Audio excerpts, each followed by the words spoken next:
Hello and welcome to another Plain Talk John interview for whatever we're calling the show. Today I'm here with an absolute legend, Crozyr. Might be known as Potato King. I don't know if that's what you're known as. You're Potato King in my heart anyways. But welcome aboard. How's it going? Yeah. Hey, awesome to be here. Potato King sounds about right. Some people also say Potato Guru or Potato Man or just the potato is what my friends usually say. Just a Uh, potato. I like it. I I like it. I raise no demands as for any titles, but yeah. Awesome. And so you're a well-known Gwent content creator and streamer. For this interview, Crozyr, what would you like me to call you? You can call me Crozy. You can call me Michael if you want. That's my real name.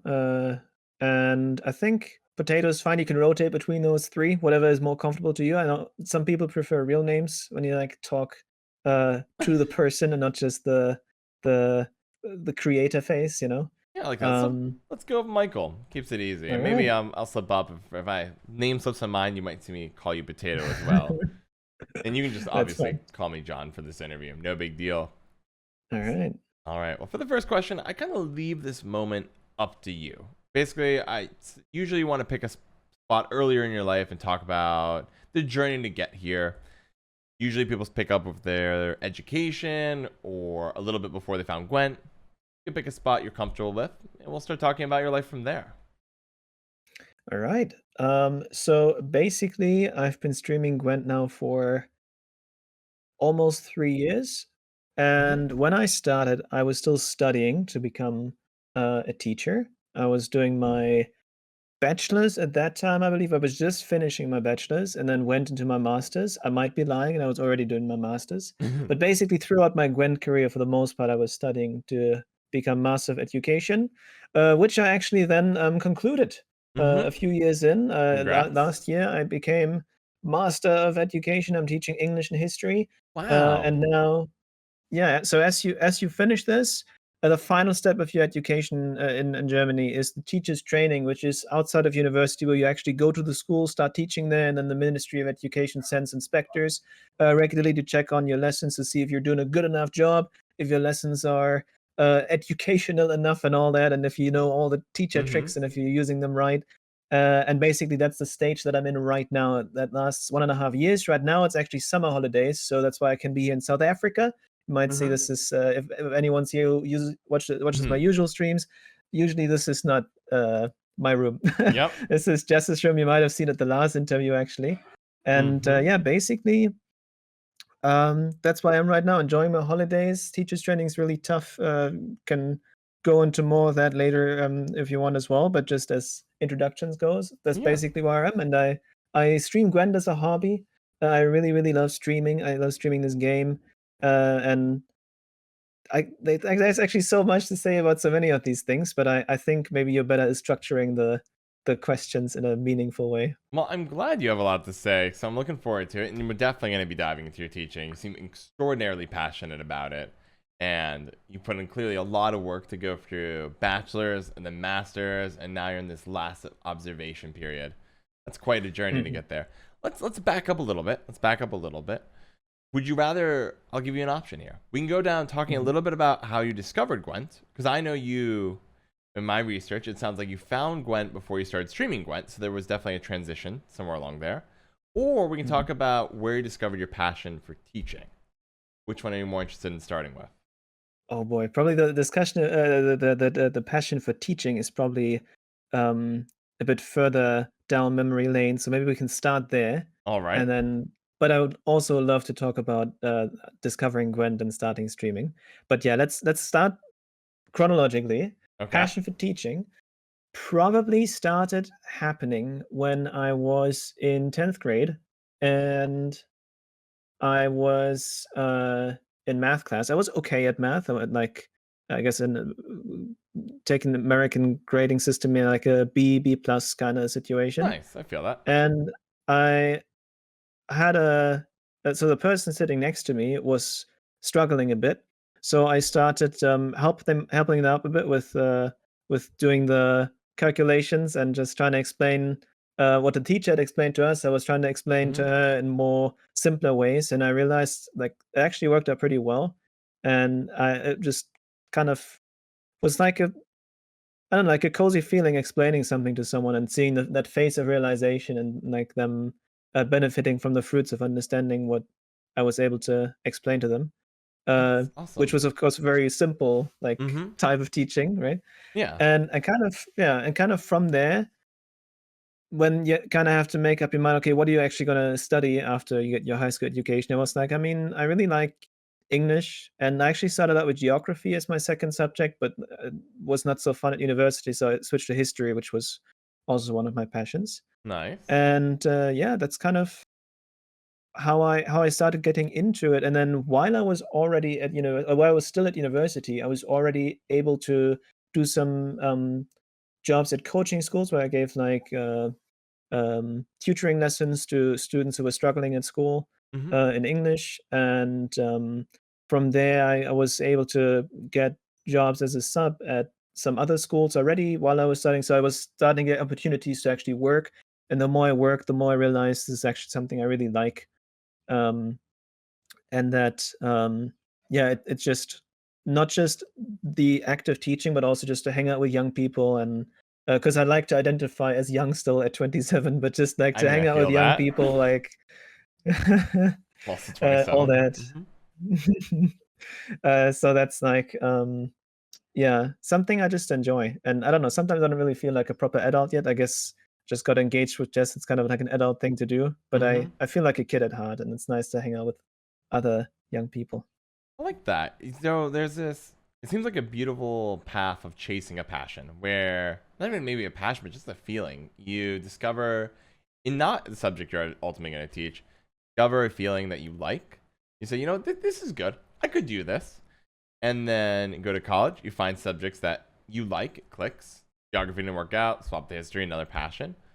You verify it. You're testing it out. You're finding opportunities to teach kids, and you're finding Mhm. that, like, these are my people. My people might not be these sophisticated adults sitting there talking the politics. I don't know, maybe you're in the politics, but the old adult stuff. Instead, you're just like, you know what, I want to hang with the kids. I want to help them grow. This is somewhere that is making me happy. I like this cozy feeling, and I'm gonna keep Yeah, chasing it. yeah, it's exactly as you put it. That's amazing. Do you think the verification, so you went out of your way to this tutoring gig in college, and that gave you an opportunity to verify that? Do you think that was really important? Was it you stumble into that, or did you go out of your way to say, I need to test that I really like doing this in college? I will have to admit it started more like stumbling into it. So first of all, I Okay. needed money. Yep. So, and Mm. my mom was like, "Michael, we gladly support you, but it would be really helpful if you had a job on the side." And I was like, "Yeah, sure." And then my mom was like, "Look, I already found some job offers. Why don't you go to this place and have like a tutoring school? Aren't you good at English? You should try this." Mm-hmm. So I showed up at the place, and they were looking at me quite confused because they were looking for someone with a lot of years of teaching experience. So Uh-huh. the job interview went something like, "Oh, um, so how long have you been studying?" And I was like, I will start studying my first semester in 2 months." They were like, "Oh, okay. So, you did a semester abroad." I was like, "I am going to do that during my studies." And then Okay. they were like, "Oh, okay. But you, had English as your, like, highest level subject. There's, like, different tiers that you can do for your last grades in Mm-hmm. school at, like, what level you do your tasks." I was like, to be completely honest, I dropped out of English classes after 11th grade. I actually didn't have English in my 11th and 12th grade. So I had like very Mm-hmm.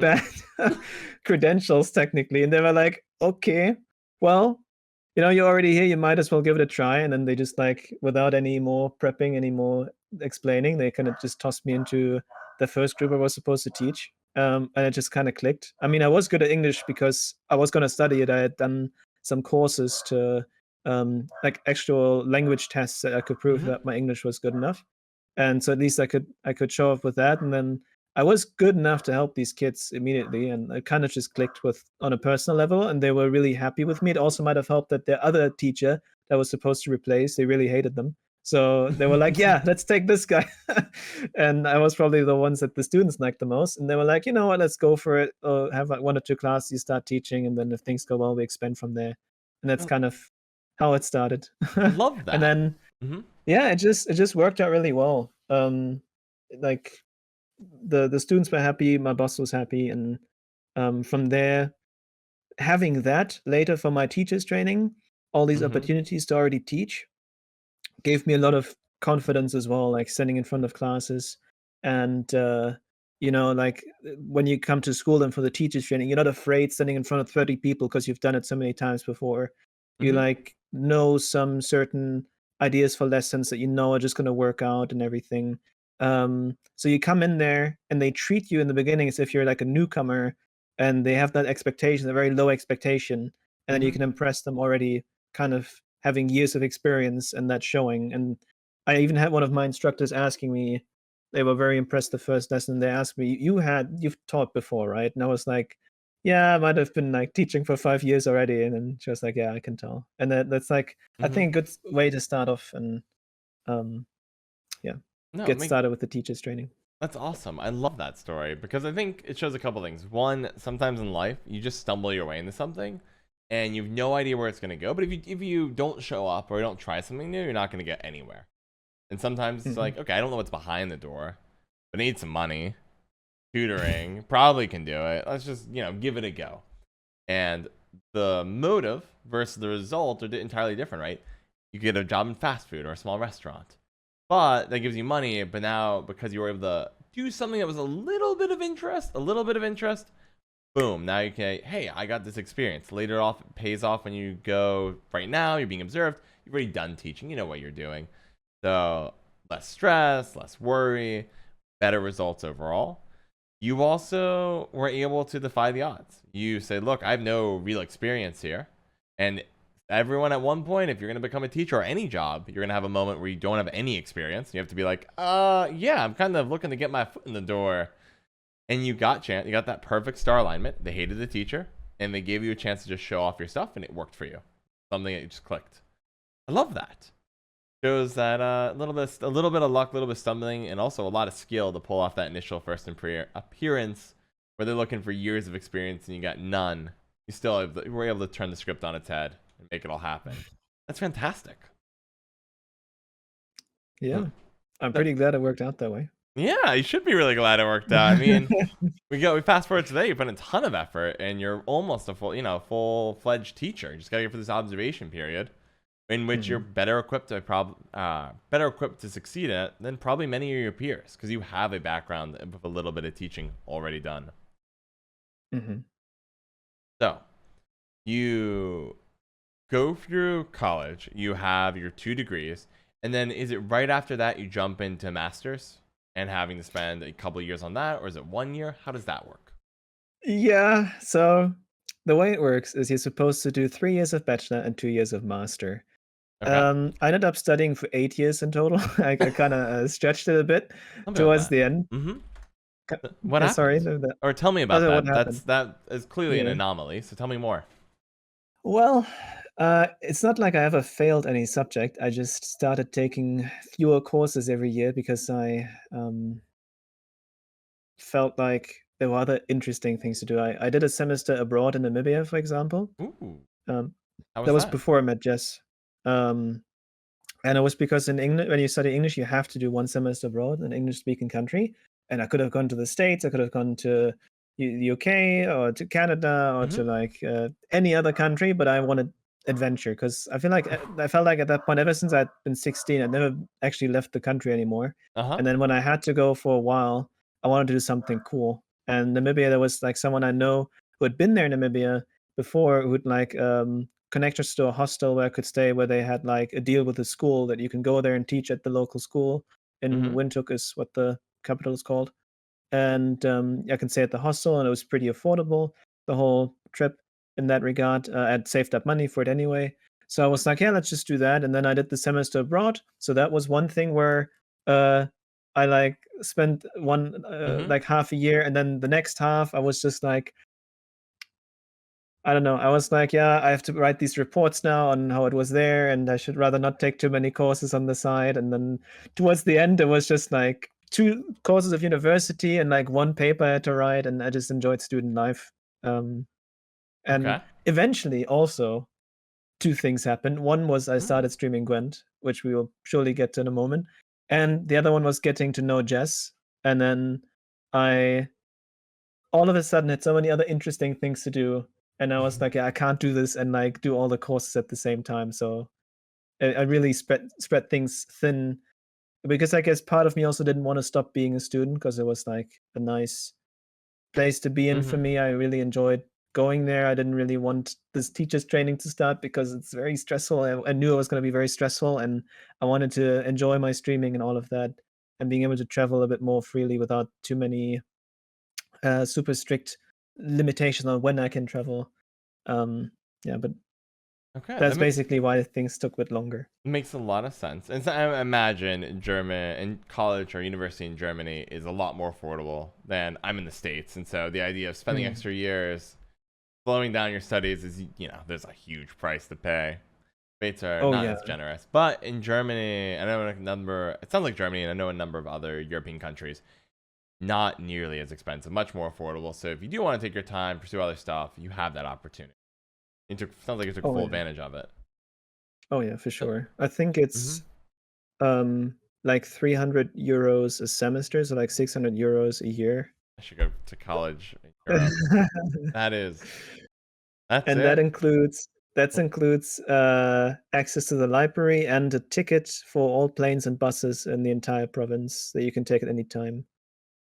Yeah, so moving to Germany, tell me about that. No, it's just eh, oh my god.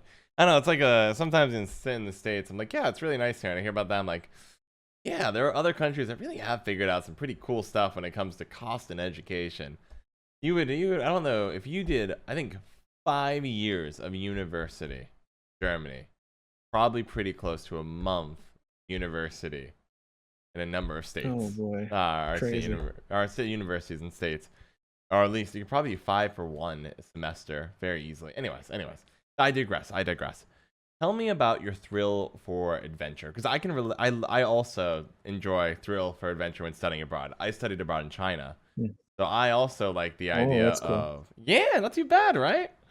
I Yeah, that's also really cool. I like the because I know when I people are picking their study abroads at my university in the States, a lot of people are like, oh, I'm gonna pick a nice, happy place that's super easy, luxurious, have a nice party life. I'm like, I watch them go off to these wonderful, safe, casual locations. Now, not that China isn't safe, but it's a little more complicated. And I was like, yeah, sign me up for that one. I was already studying Chinese then. I knew it was just had to study abroad. I wanted to study abroad, didn't have to, but I like that adventure. Tell me about why you went for an adventurous approach instead of playing it safe. I think I hadn't even realized to the fullest extent of how much I enjoyed that, but I mean, I always loved all kinds of fictional adventurism, and whether it's games or movies or books or anything that's having like the real story behind it, where you face all kinds of unexpected odds, and Mm-hmm. it's enriching your life through that, I guess. And I was always more of a couch potato throughout my life. um Feel that. uh yeah, and there was a time during university where I tried to like distance myself from the nerddom and become like normal and socialize with all the cool kids, but I really quickly figured out it was Not like for you. that desire for fiction and all that, and everything that's nerd, it was just too strong. Like, I've given up Mm-hmm. on trying to distance myself from that. But I Okay. guess Mm-hmm. at some point I just wanted to have that in real life as well. I wanted to give it a try, and I felt like Namibia um was an opportunity to actually experience real adventure like I couldn't in Germany, and I was not disappointed. Like, really crazy things happened there. It's a very dangerous topic to ask me things about because I end up talking for hours. Like, in real life, I always tell people, "Don't ask me about Namibia." I'll be one of these kids that say, "Oh yeah, it changed my life, eye-opening experience," and I keep going, going, and going. It's like so cliche, but Uh, it was a very interesting time, and I yeah. think, yeah, just in Germany, everything's really safe, which Mm-hmm. is good if you live there. Like, you have pretty low crime rates, even in the cities, compared to many other places in the world, which is also because of having such strong social security. People get paid for doing nothing, which is it's a discussion of its own, but it basically means that there are less people who resort to crime because no one needs Mm-hmm. to commit crimes to survive. It's Yep. like a very safe place all around. But even besides that, like every activity that you do, everything's always made sure that nothing can happen to you because otherwise you'd sue Mm-hmm. the place and they like Yes. It's never safe, have a chance secure. to. Yeah, Feel yeah. that. And but that also means, as nice as it is to have everything be safe around you, it also means you don't have as much freedom and as much thrill maybe doing some things. There's no real risk attached to Mm-hmm. anything. And I don't know, part of me just wanted the real deal, something that Feel goes that. beyond what you have at home. So you mentioned that if I ask you about am I saying it right? Namibia? Namibia. Namibia. If I ask about Yeah, so that Namibia, wait, say it right? Hmm? yeah, so I was just as a way to remember it maybe. So there's the Namib Desert. Okay. That's what it's named after, the Namib Desert. So it's Namib, like the desert, just with an A at the end, Namibia. Namibia. No, is that Sounds about right. sure? We'll go with it. I can wait, let me No, okay. Hold like that. on. I can't open Discord because we're on it. Oh, New Media. Got it. Okay, I'm with you. Okay, beautiful. Like low key, there are a lot of countries in the world, and maybe it's just state education botching it real bad. But I could not picture where in the world it was. Okay, it's on the right at the top of Africa. Fascinating. Oh, that's a different one. Oh, come on, you Okay, gotta be this one's kidding. at the bottom. Oh my gosh, what do you mean? I feel like a fool. This if it isn't new. No, hold on. I'm getting this right. I don't It's care. I don't care. right above South Africa. And It's not. Nope. Not okay. Spell it for me on air. I feel like every time I type okay. it, I'm botching it, which means I'm extra feeling embarrassed. But you know what? Sometimes you gotta learn, and I'm learning right now. How do I spell it? Yeah, it's educational interview. N Mm-hmm. A M Mibia. Got it. I B I A. Yes. Namibia. Namibia. Okay. I'm with you. I'm gonna name for the Okay. It's on the Mhm. south, South Africa to the west side, Southwest Africa. Got Mhm. it. Okay. I'm with you. Mhm. Yeah, never Mhm. even heard of it. Sorry. Thanks, US. Did a great job of my Yeah, education. there's 2 million inhabitants. The capital is like 200,000 people. It's Okay. basically the Wild West, uh, or the That's Wild West Africa, if you want. Namibia. Okay, got it. So you mentioned if I ask about Namibia, if I ask about Namibia, that you go off for ages. So as somebody who's interviewing you, my good friend Mm. Michael, tell me some stories from Namibia. Well, it's a very beautiful country, even though it's quite arid. It depends on, I guess, your idea of beauty, but it Uh-huh. has this very wild, feral charm to it. You've got all these African animals that you'd expect, with elephants and lions and zebras and all the different types of animals. Also, monkeys, baboons, Aw. mostly. Uh-huh. And baboons, they were my best friends Oh, over there. baboons are the The other bomb. animals, they were chill, Mm-hmm. but the baboons, they wanted a piece of me. We'll get to that story later. That's like one of the more crazier ones, because like what you gotta imagine is in that country. Uh-huh. Everything I mentioned about Germany, with like everything being super safe all the time and like nothing can ever go wrong, Mm-hmm. it's like the complete opposite over there. Um, because I mean, on the one hand, this is kind of like the negative now. You have all this beauty there, but you also have a lot of poverty and crime. So you have to be very careful when you're out after dark, Mm-hmm. because then people might try to rob you, Mm-hmm. especially if they can tell you're a tourist or uh, you look European, so they can imagine that on average, most Mm-hmm. Europeans, they have more money. Like Yep. their minimum wage is probably below $1 or something. Yeah, quick Um, calculation. and then sorry? I was just Sometimes the saying it's a audio quick cuts out for calculation. me. If they see you're European, they're like, oh, you probably Yeah, have more money than yeah, everybody else we could rob. So yeah. take my Like you, chances. you gotta imagine when they make less than $1 an hour, and then they just see you walking around with like a phone. Yep. Like they know exactly how much that is if they steal it, and so it is a bit of a more riskier place to stay at. But I think before I want to rant off of all the crazy stuff and some of the negative stuff that I experienced, I do want Mm-hmm. to say it really was beautiful. Like all the places I got to see, it's really, really something that's so different from everything that's in Germany, just as nature is concerned. And also the people there were so nice, just very Mhm. friendly culture in general. Got to know a lot of cool people both at the hostel that I was staying from all over the world as well as the country. Mhm. And then at the school that I was teaching at, I had a lot of interesting interactions as well. So there were um, some really cool teachers that I could learn from, also some that were not as Yeah, uh, mixed bag, mixed bag.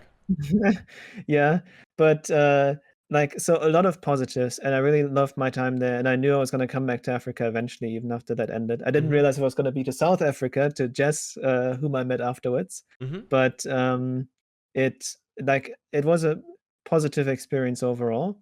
But as for the crazy stuff, um, you wanna get animal stories, or do you wanna so, okay, 3 options. We got 3 stories that are probably interesting. Okay. One story is teaching at that high school, because there's some crazy stuff that happened there. Okay. Second option, animal stories. Third option, getting robbed by a guy with a machete. Let's do These the are the 3 options. following. Let's do the animal story first, then do machete, and then Okay. do teaching, because at teaching I could probably round it back right to that master's degree, and Oh, that will yeah. get us right into the Gwent, that beautiful transition. But let's Okay. do animal first, because now everyone wants to know about you getting robbed of a machete. They're not gonna go anywhere. That's the spirit. Gotta get into the bait. All right. Alright, alright. Mm-hmm. Alright, let's go with the animal story first. So, there's actually 2 things I think, that were very interesting. So I Mm-hmm. wasn't just in Namibia, I also went on some trips, with friends of mine, to Botswana and Zimbabwe, it's neighboring countries. Mm-hmm. Um, and on our trip through Botswana, it's like it's not arid anymore. That country is very different. It's like kind of swampy. There's like this big river delta, got Mm-hmm. crocodiles everywhere and all kinds of insects buzzing around. And you also have the highest population of African elephants anywhere in the world in that Hmm. country. Pretty So crazy. you have, yeah, you just go on that road and you have Mm-hmm. road signs that say "Careful, elephants crossing" Mm-hmm. frequently. Just instead of like a deer, you have like an Elephant. elephant on that road sign, Ah. and it actually does happen. You just go Mm-hmm. along, and all of a sudden you see this herd of elephants crossing the road. So you just stop in front of them, and it was almost like maybe like if there's a train crossing and you just have to Wait. wait for the trains to come by. Mm-hmm. That's how it is with elephants too. You just wait there. So if you find enough way, you turn off the car. You just wait. Okay, and then they pass. At one time though, on our way back to Namibia, we went through a national park, and that was one of the scarier experiences that I had. It's like the roads are not really roads. You just kind of go over like a clearing in the wood. There's still like stumps on the ground. It's more like you try to find Mm-hmm. the pass where other people have driven already. So it's like a bit deeper. You just kind of go almost Mm-hmm. on rails. It feels like through that stuff on your Interesting. 4x4. And so we went there, and we kind of can't really go faster than like 20 kilometers an hour. Or like what is that, like 12 miles an hour or something like Mm-hmm. that. Yep. Um, Pretty slow, but still, you also get impatient because it's a long ass distance you have to cover every time because everything's so far apart. Yep. So anyway, I was driving, trying to drive as fast as I could under these circumstances, and we drive around the corner, and as I drive around the corner, all of a sudden there's this giant, probably the biggest I've seen this whole trip, giant elephant bull standing in the middle Ooh. of the road, just around the corner, kind of just as I drove by, like turns his head towards me with his gigantic tusks and everything. I just like Okay. hit the brake as hard as I could, and we just look at this elephant, and I try to hit the reverse thing. The elephant's kind of like turning to us more, like giving us his full attention, and then Mm-hmm. we just like slowly reverse away from the elephant because there are stories of people getting um, a bit too close to these Yep. animals, and then luckily the elephant just kept chewing on his grass and walked away. But yeah, you get really close to the animals, and that same day we uh, actually ended up at the Chobe National Park. And now this is one of these examples for things being a bit more wild, more crazy. Um, at another safari that we'd been at in Namibia, when you were camping there, they would put you to like camps that are get walls around them so the wild animals don't come and eat you while you're sleeping, Mm-hmm. right? So this Chobe National Park didn't have that. It was just get there, Okay. and they wouldn't even tell you anything. They just took your money for entering because as a tourist, you have to pay like 8 times the price. Uh-huh. You go Take in, them down. and they tell you that there's your camping spot. Um, just make sure you don't litter, and also please sign here that you didn't bring any poaching weapons or whatever. Mm-hmm. Okay, so we did all of that and set up a camp, and you could already see how, as it was getting darker, you know this thing from the documentaries where you only see like the light glowing in the eyes of Animals. the animals and all that. You Mm-hmm. could just see how in the darkness from where our campfire wasn't lighting anymore, you could just see like these lights looking at us, so you wouldn't know what it was. We And can see at the some point, one of okay. us, yeah, one of us had to go to the bathroom, and Okay. was just like a cleaning lady there, and I just asked her actually because of a baboon story that I'll get to later. Mm-hmm. um, I was just asking, "Are there any baboons here? Do we have to be careful?" And it was like, "No, no baboons, but there are hyenas and lions. You shouldn't walk around by yourself at night, Mm-hmm. because they're known to try to get to the people that sleep here." Mm-hmm. So I was like, "Okay," and then she was like, "But don't worry, they won't come to you if you have the campfire on," which Interesting. was very That good is to know. yeah, it's like campfire So on, restroom. Not campfire, hide in the tent. yes, basically. And then as our campfire died down at the end of the night, it was getting darker and darker. We have these rooftop tents for our cars, where it's like just you basically drive around, and if you get where you want to be, you just put the tent on top of your Oh, car, that's so like just smart. folds up onto the thing, and then you sleep up there. So That's that's basically brilliant. what we ended up doing. We as our campfire died out, and then during the night, like you heard all these noises. You heard like at some point we had some antelope or something hit our car, and our alarm went off, and everyone got a scare. But the scariest part was probably that we heard a pride of lions passing by the car. Actually, like you could hear that trademark growl that only the lions do as they walk by. I didn't want to look out my tent because I didn't want to find out if they can climb and tear up the tent, but I did hear the noises. And that's just like as a frame of reference, what I Mm-hmm. mean by saying it is not the same level of safety that you might be used to from like first world countries or something, where it's like Mm-hmm. no one told us about the security measures. You just have to like make sure you're not an idiot. Yep. No, there's no warning, no one looking out for you. If Mm-hmm. your car breaks out down in the middle of this park, because you can also free roam by yourself, Mm-hmm. you just screwed kind of. Um, and yeah, these animals get as close to you as they want because you're like willing to be open for this experience. But at the other hand, it's like it really feels Raw? real. Like it's Mm-hmm. it's wrong, you say? I said raw, like the RWA, like Raw. Yes. Yes. uncensored. You're Yes. there. Yeah, exactly. You experience the real thing, and it's like memories that you'll have forever. And I mean, you take the risk, and that makes it feel even more. Yeah, raw might be the word. Just like it makes it feel you have more freedom in the whole matter Yeah. than you would have elsewhere. More primal. I don't know. Yeah, I think And it. Mm-hmm. yeah. Well, I'd say from my experience, when I take risks for my travels, I think there is something that calms. Like, you feel alive in a more bigger Hmm. sense. Hmm. And also, I think about this a lot. Don't have to go philosophical here, but like in the big picture, if you take a really safe path in life, you probably know what's gonna happen. And in a sense, like it's nice, you know what's gonna happen, but also you lose something. You lose that variability that can sometimes make life really fun. And you Hmm. might still be able to find it in small ways in places like Germany, where in your case you stumbled into this tutoring job, sets you up nicely. You get a little bit of Hmm. a thrill, a little bit of excitement, a little bit of defying the odds.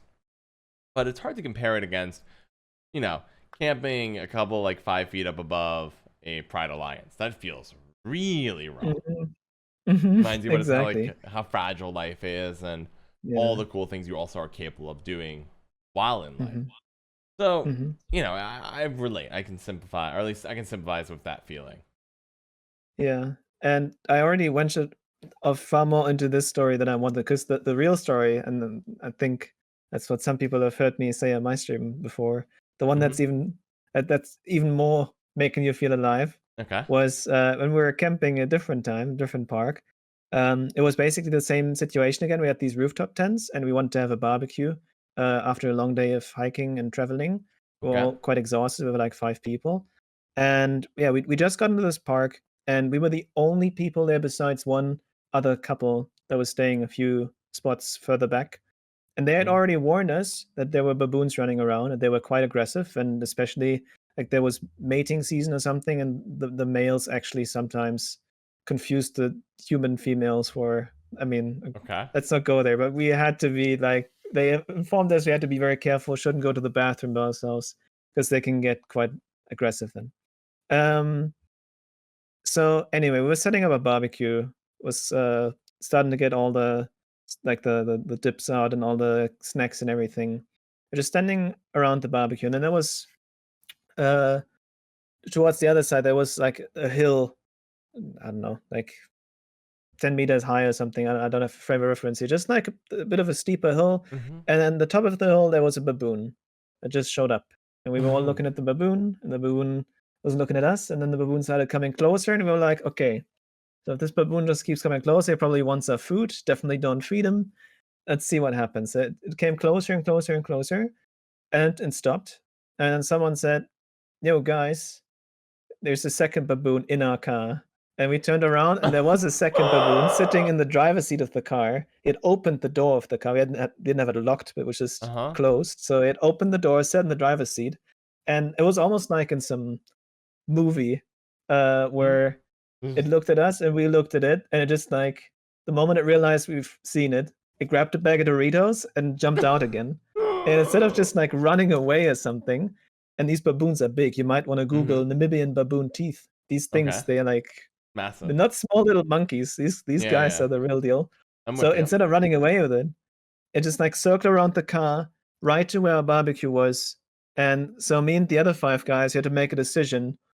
So I was told beforehand by some people that had experiences with these animals that you mustn't show them fear, because then they think they own the place and they will tear everything you have apart, everything that's shiny, everything that smells good, everything that looks cool for them or looks Mhm. edible. Yep. And they sometimes tear apart cars and like rip out the seats and see what they can find. So they Mhm. said, don't show fear, just make yourself big and like shout at them, be your inner gorilla, Mhm. channel your inner caveman. So we stood there, the five of us, and the other four all went and ran away. I was the only one left standing. One jumped up the car so they could find safety in the rooftop tent. And I was standing there by myself. This monkey already thought I won. And I grabbed a stone and like held it high. And then I channeled my inner caveman and I shouted at it. And I tossed the stone at the monkey. I didn't really try to hurt it or anything. I Mhm. just tried to scare it away. And the monkey really didn't like that. The monkey got Mhm. angry. The monkey showed me his teeth, and the monkey kept like doing his monkey Yeah. thing He's channeling towards his me. inner gorilla. You're Yeah, channeling your inner gorilla. yeah. We kept going back and forth Like, like that. No one really didn't want to make the move. No yeah. one really didn't want to start getting into it because, like, I guess as an animal, it's much better if you just stay on this threatened phase instead of Yep. fighting all the time. Because like, if you pick every single fight, eventually you're gonna get hurt. So Yes. yeah, both of us kind of went back and forth, and eventually the monkey settled on pooping on the desk that he had jumped on, and on the little table he had jumped on, and then he ran off with his Doritos that he still had, and he joined his friend on the hill, and they both watched us while we were getting our bearings, and they started munching the Doritos. And these guys are strong; like they took the Mhm. Dorito bag and just like whoosh, Yep. tore it open without any issue, and then snacked the Doritos.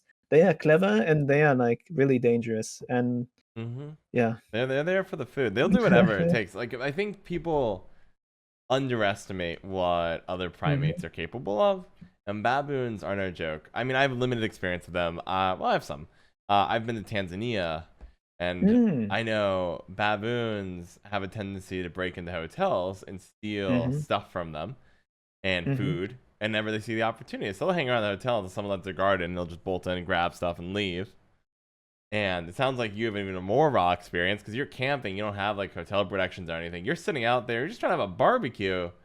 Baboons are, they're fast. They'll go in, they'll go out. They have hands. They open car doors. They're able to open a Mhm. bag of Doritos. Kind of feels like it Mhm. should be a commercial, but like baboons stealing the Yeah. Doritos and getting out. But that is a wild story. And I give you credit. You held your ground when your peers did not, and you managed not to fight a baboon in a fist fight. That would go really poorly. Yes, yes. I should change the story to we actually started exchanging blows and I just came out on top. That would make it Uh huh. even more impressive. But no, it's actually I'm I'm happy he didn't go there. I don't think I would have won. These things No, have sharp claws. It would have probably been pretty bad for me. I think it would have been a loss on everyone's part because you could probably hurt it and to the point where it might die in the wild, but not before it really messes you up. Yeah, I mean, yeah, you got like a rock, so I guess Hmm. if you hit it a few times, it's probably gonna feel pain and might actually suffer injuries. But by that time, it already scratched you bloody, so it was Yep. probably not would have not been a very favorable exchange. No, it would have not been good. It would have probably cut your trip a little bit short. That's a Hmm. wild story. But you got robbed too. Like, or it sounds like of a machete. Yeah, so that one's probably where I got my inner gorilla from, actually, because Okay. what happened there was we came back from a night out. We actually came home pretty early, around 11 p.m., because especially because we wanted to dodge any types of crime. And you gotta imagine, like, every hostel, almost every place has, like, their own little security in front of their door. Mm-hmm. And we had almost made it back home. We were literally around the corner. We would have seen the security, the gate was there. It was just, like, some bushes that we still had to get past. And we Mm-hmm. already saw when we went to that path that led to our hostel, it was, like, a little dirt path that led there, Mm-hmm. but it led there from coming from a like, a main road. And we got off the taxi at main road, and we saw this guy started following us from the main road. He had like this hoodie, looked like exactly what you'd imagine some kind of Yep. gangster that wants to rob you. Okay. Just crossed the road when we crossed it, followed us, and we already realized turning onto this little dirt road, that was probably gonna be bad. But Bad. I guess he hadn't really completely internalized it. We didn't like start running or anything. We just kept walking, and we're like, "You're almost home. Like, surely it's just we're Mm-hmm. seeing things." And then he came closer and closer, and like us, and there was like me and two girls actually had gone out, just like exchanging looks, and we're like, "Is this really happening?" And that's why I got this idea from the rock from. It was on this pebble path. I just grabbed the biggest rock I could find and just kind of had it Mm-hmm. ready there. Because yeah, even though not sure about what you guys always say, but we always told like no phone, no wallet in the world is worth losing your life over. If someone tries to Yes. rob you, you should just give up everything. Mm-hmm. In that moment, it was like I was so close to just getting home. It feels so bad to get robbed here. Just like 2 meters away from security. And my other friend, she was also German. She was about to fly home the next day. She had all her papers, her passport in her purse. Mm-hmm. And we just talked about that, actually, not about being robbed, but that she like we had talked about the papers and everything, looked at her passport. So I knew that she had all that with her. How much it would suck if she lost that. So yeah, as I was going through all that in my head, this guy overtakes us, um, stands there, pulls out his machete. It was actually like a Mm-hmm. reverse machete. It looked like it's called a cookery knife. It's just as big as a machete, but instead of the blade being like slightly to the back, it's like the other way around, almost Okay. like a hook.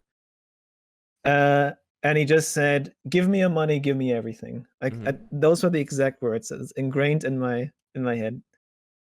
So he just Okay. stands there. He wants some money, and it's a really weird feeling because you'd probably think you'd be afraid of something, but in that moment, it's just like adrenaline kicking in. You don't really Uh-huh. have time to be afraid. And Fight or flight. the weirdest thing was I Mm-hmm. almost was annoyed.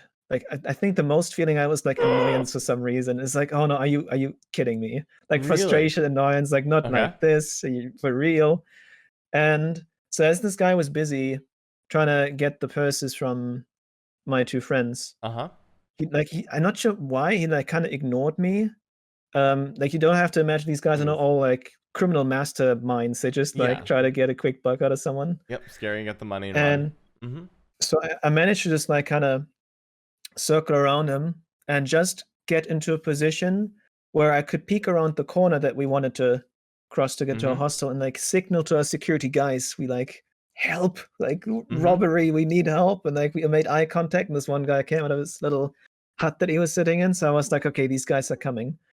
By the time that happened, I turned around again. The first of my friends, she had given up her purse to the guy Okay. and ran away and started shouting for help loudly. I was like, like I was so afraid if this guy realizes we're trying to get help and everything. It's almost like in that moment dealing with a wild animal. You don't know Mm-hmm. what he's gonna do. Like he's already like in combat mode. He might do something. So Mm-hmm. I just ran back to my second friend. I pulled her behind me, and I knew security was coming. And just like that's the first time I did this. I really made myself as big as possible. I raised that rock and I just told this guy, "Security's coming. Fuck off." And like I know I'm the friendly potato Yep. guy, but I like try to Yep. put You on have my that most menacing bulk up. I look that feel I you. could give a single person just like in that moment. Mm-hmm. So the guy drops the purse he already has Oh. and runs away. Oh, just that the works other way out. it came from. And I turn around, and these security guys never showed up because they were, I don't know, like they didn't know what was happening. They were afraid. But I had so much confidence at the moment, thinking I got backup and people were coming. That I just like Yeah, you stood just did it. there and scared them off that way. And yeah, Wow. we didn't lose anything. No one was hurt. Even though, like, similar thing to the monkey story, if this guy decides to hit me with his knife there, maybe I can do Mhm. some ninja dodge. But it would probably have been a pretty bad ending for me. That's Yeah. wild. You just grilled your way through it, and you thought you had backup. You didn't, but you worked out anyways. That confidence. Well Yeah. done. Man, you must have felt like a god that night, going, walking back, being like, "Yeah, smoked that guy. Me and my It rock." was, Mm-hmm. yeah, it was pretty crazy. I actually took the rock home as a Love it. memorabilia. Like this rock was the rock that got me out of my Mm. first life or Mhm. death fight. Like that is awesome. Mm. Well, I look forward to hearing the next time you decide to fight somebody to the death of a rock versus a sword. I think. Yeah. Wow. So as awesome as that story is sometimes, like, it Mm-hmm. really has scarred me a bit when it comes to, even now in Germany, when you really rarely encounter these Uh robberies. huh. Like, when I'm out by myself at dark, like, when it's dark, I, like, look around being all paranoid and, like, Mm-hmm. just make Yeah. sure if anyone's coming, like, I'm ready to bolt to defend Well, myself. I don't know, there's something about me, I really hate the idea of giving up my stuff. I yeah. don't I know mean, why. I doesn't. I guess, and it kind of feel like it feels like it should be natural. We take for Mm, granted the safe societies. Like I'm in the United States. I'm in a pretty safe. I'm in a very safe neighborhood, mm, and I take for granted I can walk around that night and not worry about things.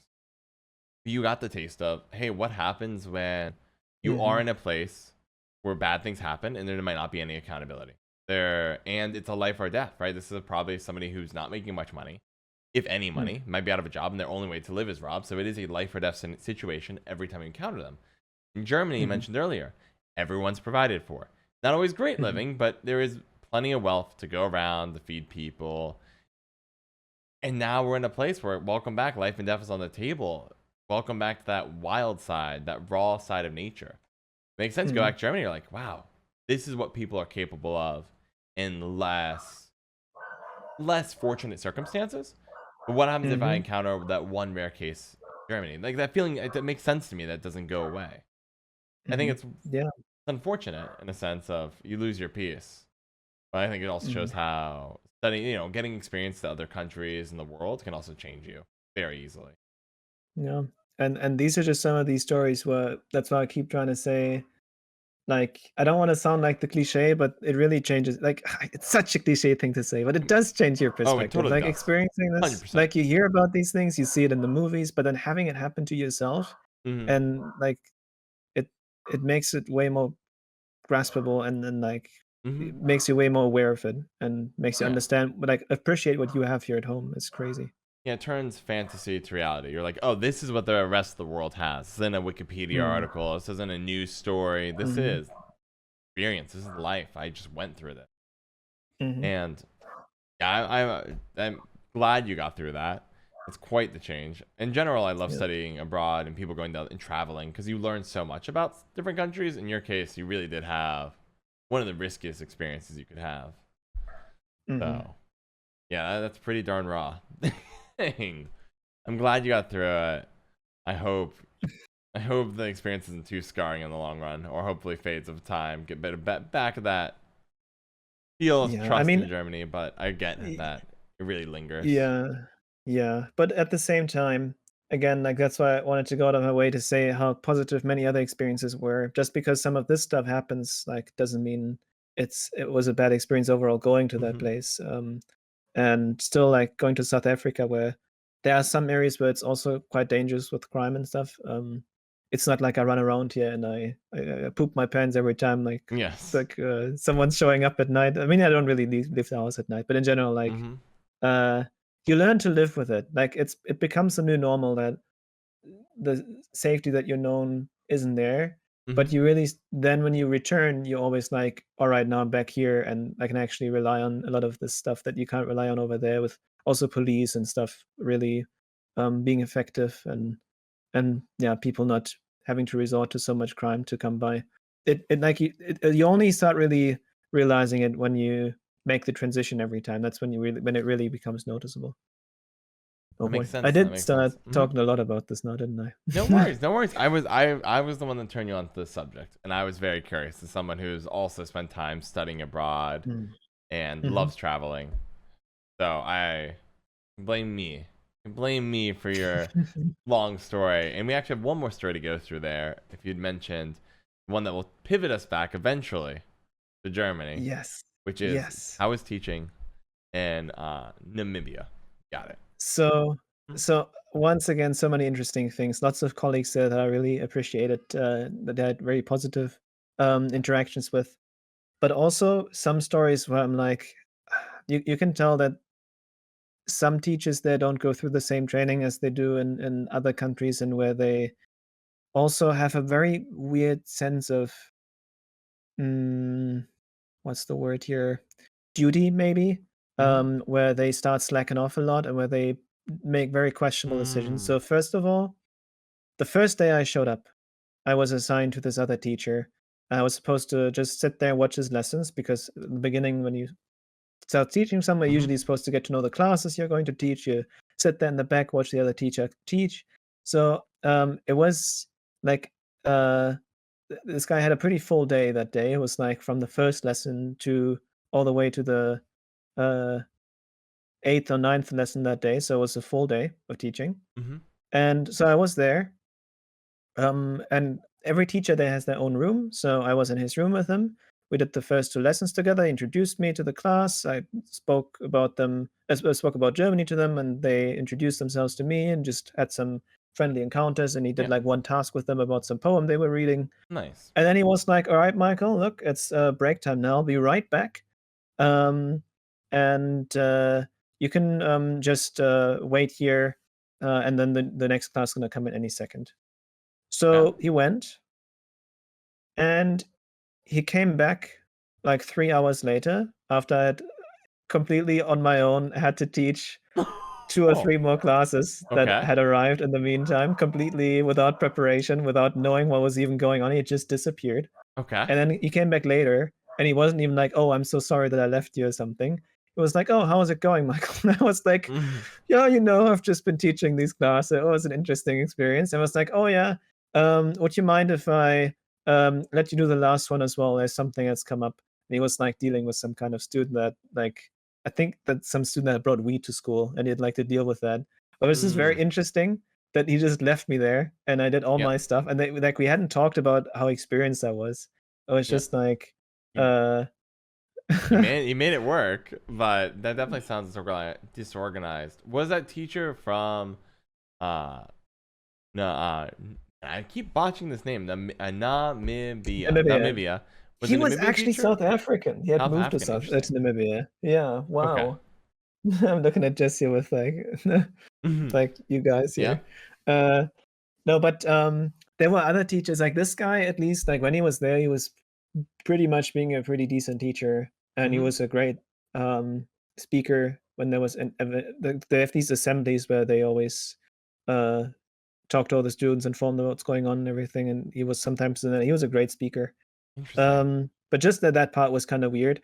Other things that were weird is some classes, the teacher's table or the teacher's desk was behind the students, and the students were looking at the blackboard, and then behind the students, the teacher was sitting, so they wouldn't even see his face or something unless he Mm-hmm. was going in front to teach them. But that guy that I was watching, he barely ever, taught them. He actually sat in the back, he gave them, like, a task that they were done with in 10 minutes, and the rest of the 80 minutes that they were supposed to have a lesson for, he was Mm-hmm. sitting in the back and he played Candy Crush. So, That is really awful, right? Because obviously yes. education is an important way to get in the world, especially if you're in a country with maybe not a lot of means. And to Mhm. see teachers slack so much, do you find it frustrating at all? Or It was extremely frustrating. There were a few frustrating situations like that where I was like, "What are you guys doing here?" There was one time where this one teacher oh, mm-hmm. yeah, it was like I was asking, for classes I could teach in English, and they were like, yeah so I was interested in the higher grades, like 10th, 11th grade, and they were like, "Yeah, there's nothing available right now for you to teach." And then by accident, because I walked by some students talking about this from, like, an 11th grade school, I heard them Mhm. talking that they haven't had a single English lesson the whole semester, and in 2 weeks from there, they were supposed to, write the exams of that year. And I was like, "Wait, did I hear that right, guys? You guys don't have an English teacher?" And they were like, "Yeah, Mr. So and so hasn't shown up in a while. We don't really know what's going on." I'm like, "Are you flipping kidding me?" So I walked to that other teacher that I was just watching her do her lessons, and I asked her, "Look, I found this class. I don't have an English teacher. Can I at least teach them the next 2 weeks until the exam starts so they know what to write the exams about?" And Mhm. then they were like, "Yeah, sure. You can just do that."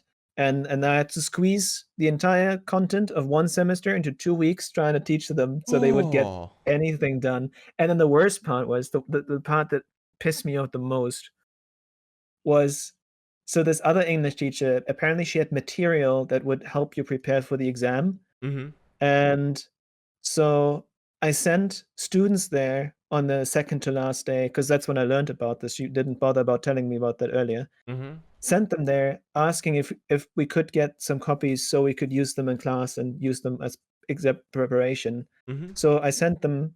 They come back 20 minutes later and tell me, "Yeah, Mrs. So and so didn't give us the copies because she said we were ungrateful, and she just tore them apart, the copies that she still had." So I was sitting there and I was like, "What are you guys doing? Like, That's nothing's happening this way."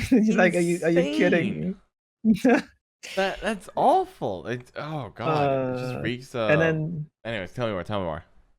yeah, it's just getting worse, because then at this school, even though it was already outlawed, they still beat the children. It was like still a punishment to use violence. I'm not sure about if it like in all American states, if it's everywhere that it's not Yeah, it's we abolished. there's Like in not much Germany, you beating can't. here.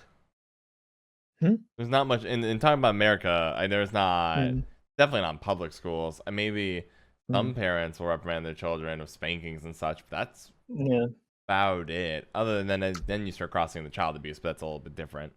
yeah. So in Germany, it's completely Hmm. forbidden to hit the students and everything. Interesting. Um, so over there, that one teacher that also tore the exam, Uh huh. preparations apart, what she used to do is when someone didn't do the homework, the students would have to hold out their fingers like this, and then she had these sponges that she would usually wipe the blackboard with, but the other side of the sponge was just like this wooden piece to what Okay. which the sponge was attached, and then she would bang on the fingertips of everyone who didn't do the homework, and that was, like, the lightest type of punishment. Some people also had to do, push-ups with all their books on their backs, which wasn't really beating them, but it was also kinda uncomfortable, I think, in front of everyone. Yep. And then one time, uh, they just actually like, that one of the male teachers, he had the students stand with their faces to the wall, and then he would hit their back with his hand And like that, um, as they were standing there. So that kind of thing still happened, which all of these were very, of course, in those moments, negative experiences. But again, it was such a difference of day and night between some of these teachers and some of the colleagues that did really good work there. And it was hmm just like it showed that there was a severe lack of, um, I don't know, like maybe standards. some kind of program Hmm. that decides if you're a capable teacher or not, or just some kind of thing that Hmm. um, allows for teachers like this to be removed. Because apparently, since most of them are employed by the government Hmm. at these public schools, they can't really get fired or something. Like it's really a lot of paperwork, and the principal doesn't feel like doing that, so they just keep Yeah. teaching. Screams lack of standards, Yeah. disorganization, maybe like a Hmm. mix of like older ideas that haven't aged well versus what does work. Like if the world, I would like to think that if beating kids was a successful educational strategy, that the rest of the world would adopt it. But given that the rest of the world has moved away from beating students, I Hmm. am inclined to believe that beating kids is not an effective teaching strategy. No, Not Brave New World or anything. Hmm. yes, I can confirm it leads to two problems that I could see very clearly, besides the obvious one that you're beating children, which you shouldn't do. Yes, the And ethical these 2 side. problems, just the obvious thing. But the 2 other problems actually that came from this, where one thing I noticed was, now I would refuse to hit them, Hmm. and I had a class where there was some students really severely misbehaving, and then they would just look at me when I just scolded them or like sent one like told them to leave the classroom or something. They would look at me and they ask, I mean, they would use my last name, but they would basically ask, Mr. Michael, why didn't you just beat them? And then I would have to be like, well, because I don't want to do that. I don't think that's Mhm. right. And like, how do you phrase that so these kids understand? And then you would see that some of them, the moment they would realize, okay, this guy won't give us a beating, they just didn't care about anything else anymore. They didn't care about the normal punishments that like students Mhm. usually have more of a response to here Mhm. because it's not the upper limit. And if you don't go to Yes. the very upper limit, then it's like, oh, this guy's harmless. We can do what we want. Yeah, because they're anchored on the punishment is Mm. beating, and then if punishment is beating, sitting in the hallway for 10 minutes is not exactly a scary punishment. Mhm. Now, because they're anchored that beating is what it is. In Mhm. USA, at least for state schools, the worst punishment you can get is kicked out of class for a period. So, Mm. hey, if you get kicked out for a little bit, you feel bad. If you're kicked out for the whole class, you realize you really messed up because they're anchored as that being the main punishment. Mm. And what I found even more noticeable then was Hmm. I once asked one of the higher grade students, like, you know, how do you feel about that whole beating thing? Like in Germany, they don't do that, and how do you feel about it? And they were like, honestly, I rather get, like, a beating on the fingers and it hurts for 10 minutes than write an essay or something as a punishment. Hmm. So, on the other hand, you have, like, those that say, "Well, I rather not learn something by writing an essay and make up for what I've missed in school that way, and Hmm. just feel pain because that's a temporary little hiccup, and then it's done. It's less work that I have to Yep. do."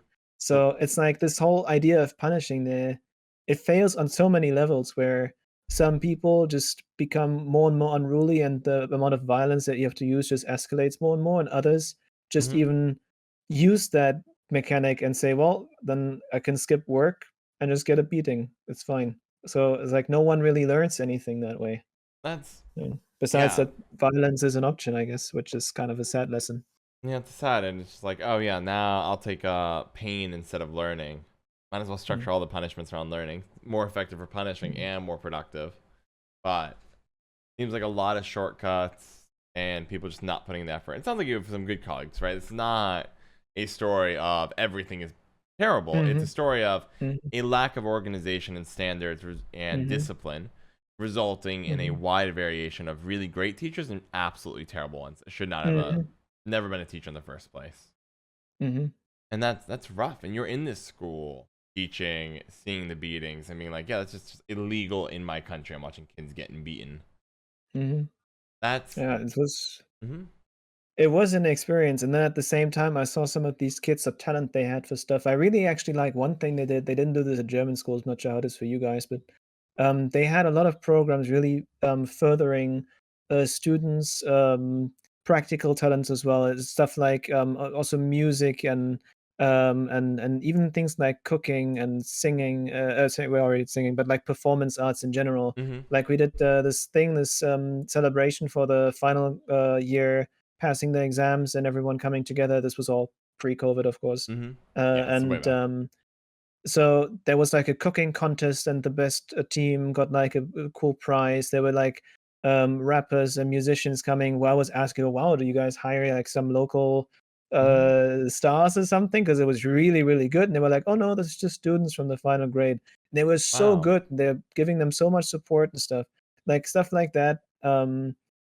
Where there's way less of that at German schools that I'm know like, I was very impressed how they were furthering some of the talents of these kids, and that was something that I really, um, wanna try to take to German schools as well if I have any say in it, and, like, try to start things there as well because I feel like it's really important not to forget about these things, right? Not everyone Mhm. who sucks at math and languages or whatever is useless or something, right? It's Yes. sometimes people will start feeling like failures even though there's so much more to it than the typical traditional subjects at school. Yeah, I think that's a solid lesson. I remember one story of someone who'd gone to be a very famous dancer, make millions of pure dancing, was failing Mhm. every grade, and was brought in, called the parent to the principal's office. And then the principal, I believe, left on, or maybe this counselor, left on a radio and then took the parent out and said, just watch. And within like 30 seconds, the kid starts dancing. And it was explained to the parent of this future multimillionaire dancer saying like, look, you don't have a, like a traditional student. You have a dancer. Get her to a dance class immediately. You need to get her out of the school system. You just have a dancer on your hand. And there's, I think, some for me personally, in my opinion, there's a lot of truth to that. Sometimes you're not a math student, you're not an English person, you're not a history student. You're hands-on. You want to do something more physical that is often undervalued in schools. Maybe you're a musician, maybe you're a dancer, maybe you're supposed to be an electrician, like something that gets a bit more hands-on and can be overlooked in traditional educational models. At least that's my belief on it. I think I would find some agreement with you there about adding in the value of that. Wow, that's a lot. And so overall, would you go back? To teaching in Namibia, I think it would require me moving there again for a while. Right now, got my hands full with this lady here in South Africa. So that's a lot of traveling I'm already doing. I did say to myself back then, I want to spend a few months on every continent before I'm too old for doing so, like throughout my Nice. life. I like And that. there's actually a way you can do. I'm not sure how you actually call it in English. It's like a sabbatical, I guess you can do, where you've got like 1 year where you don't work. And with Yes. German schools, what you can do is you have like a 4-year plan where the first 3 years you only get 3/4 of your wage for the full work. But then in the 4th year, you keep getting that money, that 3/4, but the Ah, entire year is off and you can do whatever you want. I like that. That's a really Um, cool system. yeah, so you obviously don't get the pay for that year, but you stretch that loss of money over the Yep, and you're course able of those to 4. spend Mm, your. Yeah, I mean, it's nice to get up front, but you also get to structure your life around a mhm, paycheck you're used to. That way, when you hit the year where you're off, hey, you get an mm, income that you mhm. know how to work with. Like So I that. could technically, if I still want to take that opportunity once in a while and then travel elsewhere and do teaching. So maybe instead of Namibia, I would also like to try Asia or Mm-hmm. I guess Australia isn't that different culturally wise. And at least if I Mm-hmm. stick with like the uh, mainstream places, I guess. Mm-hmm. But like that or South America, would like to be in North America at some point as well. Yeah, I come even on want to over. stay in Antarctica for a while because it's a Oh, continent. I It haven't figured has out a to be. way. My goal is I have a similar goal personally to visit every Yeah. continent, not spend months, but Mhm, visit. I can't figure out a mhm, longer way to stay in Antarctica than like a cruise for 3 weeks. There just isn't a lot mhm, going on. yeah. A lot of research Unless you facilities. become like a scientist for some Yep, research project there. I have exactly. a friend who actually is thinking about doing that, so maybe I can just visit him or something. But I like that. That's a yeah, power it's move. yeah. No, I think it's I would love to visit every continent. I'm missing 3 right now. 3 left. Australia, South America, and then Antarctica. Oh, Oh, then you've gotten around quite a bit already. But you mentioned Tanzania, you went China, yep. North America, of course. So you've been to Europe as well. I have. I spent right. So I studied abroad in China. I was able to visit a couple countries around there as well. The Hmm. month before I went to China, I spent a month backpacking my way through Europe, going from city to city to city. I was able Awesome. to get a little bit of a taste. I was able to stop by Berlin for a few days. I've been to Germany Hmm. too, and it was a really Hmm. good experience. And then what happened is I flew home. I had 1 week, and then I flew out to Beijing to Damn. do a pre-trip before the study abroad began, so I could see Tibet. Well, I've had my fair share of adventures as well, though I've not been robbed by somebody wielding a pseudo machete before. I forget what the formal name of the knife is with the Yeah. reverse hook. Cool. Sounds like you were smarter than me and didn't go home after sunset. Well, okay, so I'm gonna toss a story. I got chewed out one time by my friends for this ridiculous thing, over $5, trying to avoid that situation. Can I complain for a moment because you're a fellow Yes, traveler? go ahead. Okay, Go ahead. we're in Cambodia, and we Mhm. have the opportunity to stay late and watch the sun set over the jungle. There's this beautiful, they built out like this high rise. It's very popular, and you can like climb up the stairs, and you're on this wooden thing. You can see everywhere, and you're just in the jungle, and you can look out on the then like through over the jungle, through the plains. You can see the town, and it's gorgeous.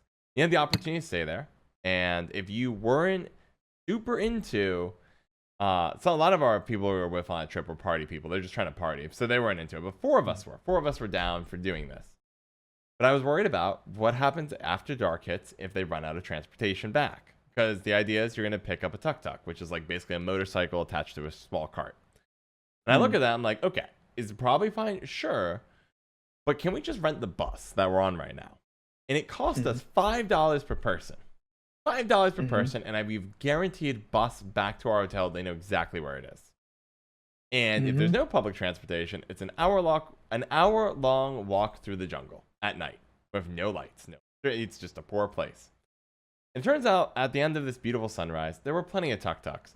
But all my friends were super bitter. They had to pay $5 for guaranteed transportation home.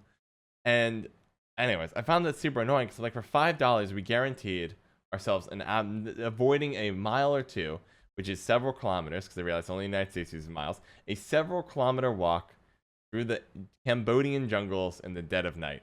I avoided that for $5. Very cheap price to pay. Anyways. I get absolute can get behind that. We like people just don't realize sometimes uh that that bit of money that you pay for extra security and being safe Just can pay it. really pay off in the long run. Yeah. And we had someone similar to that in Namibia. Some other people's at the hostel. Not gonna Mm-hmm. make it a big story. No, I could, but because we want to get to the Gwent part, I guess. I almost loop back. This is one thing because it adds to Oh, what you go were for it. saying. Gwent's honestly lower on my priority list because if anyone wants to see you on Gwent, they can always check out your stream. Yeah, So they tell me they about this. Tell were, me about they my friends and I and us were all visiting this football game actually. It was Namibia against Zimbabwe, like a it. Mm-hmm. national game. That's pretty And the awesome. stadium is in a very poor area though. Mm-hmm. So we knew we had to be vigilant when we were there. Someone actually pickpocketed me and they got Mm. my wallet, but it was like the fake wallet with only a few bucks in that I didn't bring my real wallet there, Okay. luckily. So it didn't really hurt me much. But so it was already a bit of a tense situation. And then we went home in two different taxis and we just called a regular taxi, the one guy that we trust. And Mm-hmm. because there's no other public transport there, you have to Yep. find like you either just get random taxis and it's always a bit of a risk that it's someone who tries to rip you off or even You find worse, someone. or you have your trusted guys. We had our trusted guy, and the others, they also got someone that they knew, but it wasn't like the main guy. Mm-hmm. And we drove off, everything was fine, and they got stuck in traffic. And then this guy wasn't really careful at all. Like all the windows were rolled down. It was a hot day. Uh-huh. Like everyone had their phone out in that phone out in their car trying to text people. Okay. And then all of a sudden, from this crowd that they were in, and they were kind of stuck trying to Yeah. get out Stuck of in that traffic. Okay. like parking area from the stadium. From all sides, people like from this gang grabbed Reached. into their car and started snatching their phones and everything. Okay. And then like I wasn't there. I was told about the story, but like heard it a few Mm-hmm. Because times you because it got you and was your kind of a trusted big one. deal. So I can Mm-hmm. kind of puzzle it together again. So like in that car, you had two girls, but you also had these two guys who were both quite strong, but quite buff, quite Mm-hmm. sporty. And so this one guy didn't like the idea of his phone being stolen. Mm-hmm. So he opened the door and tried to get out and tried to get his phone Wrestle it. back, Okay. but they'd expected it and they just made him trip. They had like a leg there, so he fell flat on his face. And the second guy also came out, saw what was happening, wanted to help. Same thing to him. They also tripped him. He fell down, so both were lying there, and that really pissed that one guy from this group off, Mm-hmm. from my friend's group. Yep. And he got up and he wanted to get his phone back. The guy didn't want to give up the phone and he punched the guy in the face. And Mm-hmm. this was like the moment when things really escalated because all of a sudden this gang pulled knives and my friends didn't have knives or anything else. So Okay. everyone just went Back in the car. back into the car real quick and tried to convince the taxi driver to like go to bounce. But they were still parked in from both sides. No one else really seemed to care. It was just like a huge crowd everywhere. So people like it was very loud. No one really seemed to realize or wanted to realize what was going on. Mm-hmm. And then they had the cars closed, car doors closed again, but the windows were still not rolled up. And then they started using their knives and try to like stick it like through the window, like Okay. get at To them get him. this way. There's one guy, they heard him like they hit his leg, like if this was his leg, just like that, Mm-hmm. like that. That's that one time. And then basically that one girl that was sitting in front, she was almost sitting on the lap of the taxi driver, just like trying to dodge that knife that was coming from the other side, like some horror movie. Mm-hmm. And then they drove off. And those like this like, finally the thing cleared up. They could just get out of there. They lost Uh-huh. their phones. One of them was a bit hurt. No one else got seriously injured. So it was a very close call. And Okay. this group of people, they were also extremely careless all the time. They were like, nothing's gonna happen. Everyone's exaggerating this Mm-hmm. whole thing with people resorting to crime. Ugh, it's not that big of a deal. We're just having a good time. And then yeah, they got careless there, carried away, and ever since they were much more careful and didn't make these jokes anymore. I don't know. Wow. Yeah. Just people who want to travel abroad. I know I love my experience. I think you Yeah. liked yours, but or maybe I don't know if love is too strong a word, but you got just spend $5 extra on security guys or pay Mhm, extra to know the guy who's gonna take you back, mhm, so something like that mhm, doesn't happen. That's insane. And yeah, I think it's also a good reminder that sometimes it's better just to give up and not be the gorilla. Sometimes the gorilla works out, mhm, sometimes it does not work mhm, out. mhm. Oh, that would be freaky. Oh God. Mhm. Yeah. Yeah, I I was lucky I wasn't really involved in that one, but yeah. Yep. You went for the trusted guy. Probably paid a little extra. Or the one that Yeah, you really knew. yeah, we give him a generous tip. We know he's not gonna mess with us, and Yep. we can count on him.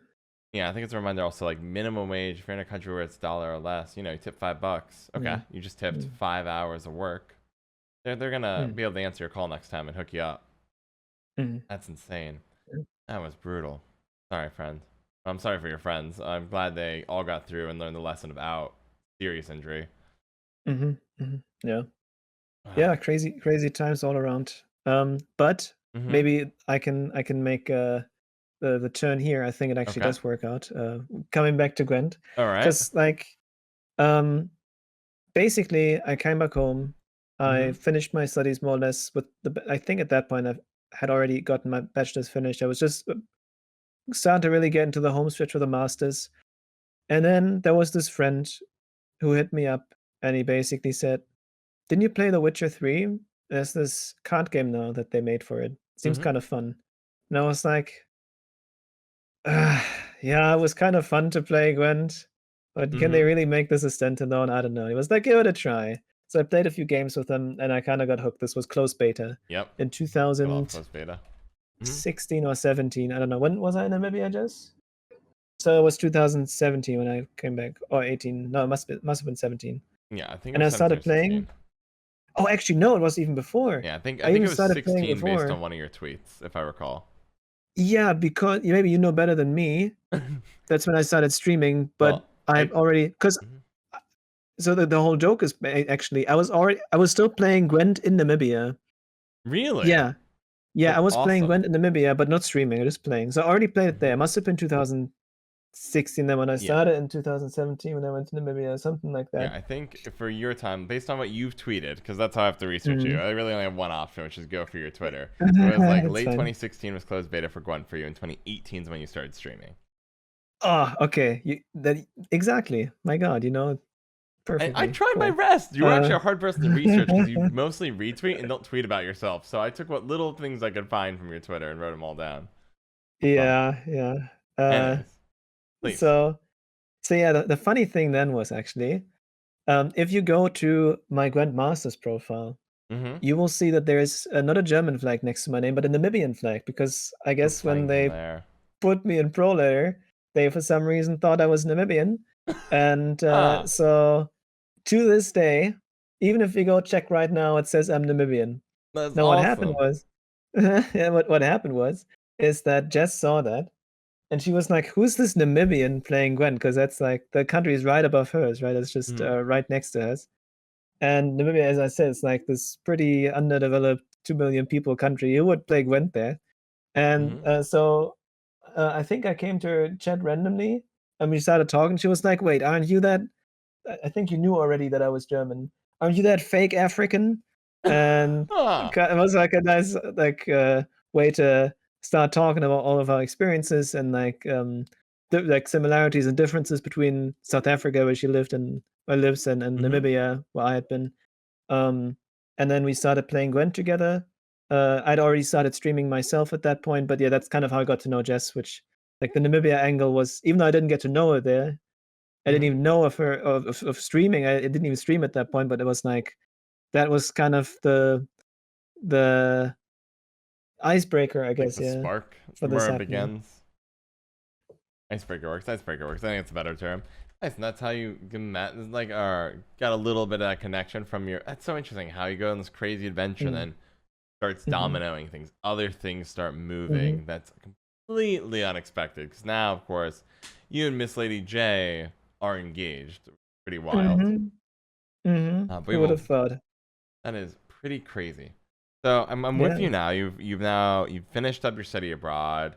Miss Lady, Mhm. you've been playing all of Gwent and So do. yeah, yeah, Mhm, yeah. So basically, what happened was I came home from Namibia, and my roommate at the time, he wanted to move out of the apartment, and I couldn't afford staying there by myself. mhm, And also, my PC had some issues, like a lot of things that kept me from streaming because I'd already started feeling like I was in so many people's streams. mhm. Like I was starting to become a bit more of a part of the community. I actually had co-op with Swim, if you know Nice. Swimstream, with a deck, and like the Morkies had actually brought one of the decks that I created with Swim to the challenger and had won the challenger with it. So like I was already participating in some way, but I wasn't streaming or anything.